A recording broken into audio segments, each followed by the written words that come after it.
quarter of children are actually turning up at school in the reception year still in nappies. About a third can't hold a pencil. Many of them don't know how to dress themselves, use a knife and fork. Teachers say they're spending a huge amount of time just teaching kids those basic skills. There's been a real issue that the government's worried about with white working class children not doing as well as other groups at school. And actually what's interesting in the data is we can see that emerging even before school. Fewer than half of white working class kids arrive at school with a good level of development. That compares to 3/4 of richer white kids. What? Those very first years of life have a huge impact on what happens to those children later. Children who have a poor level of development at 5 are much more likely to be not in education, employment or training when they're 18, 19, 20. There's a correlation also between that low level of development in childhood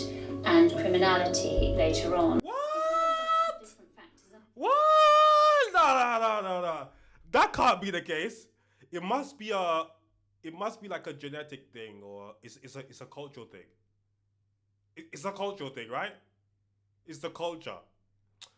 The fathers are in the household, right? The fatigue? No? The fatigue isn't. Wow. Sensational.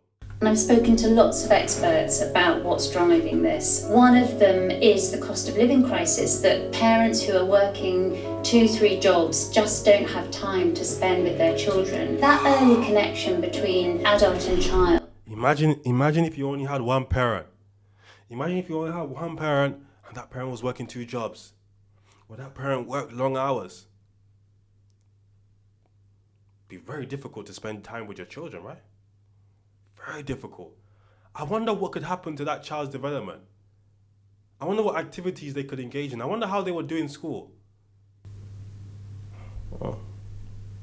Is absolutely crucial to the social and emotional development of a child. There's also an issue with the amount of time that people are spending on screens. Children, rather than interacting with a human being, are staring at a screen, but also you've got parents who are looking at their screens too. If both of them are staring at their screens, you just don't get that interaction. There's a kind of new form of modern neglect. I spoke to the education minister in Estonia, where they have the best educational outcomes in Europe, and she said the secret of their success was the amount of money and time and effort they put into their kindergartens, where they make sure that children have those basic social, emotional and developmental skills. If there is a sort of proper quality early years education delivered by the state, then that does make a difference. That can really transform those educational outcomes. Those little iPhone babies, those iPad babies, demons.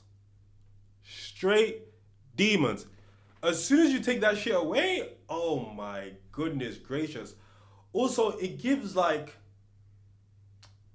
how can I say? It gives parents a pass not to be parents. You give them the iPad, they're locked in, man.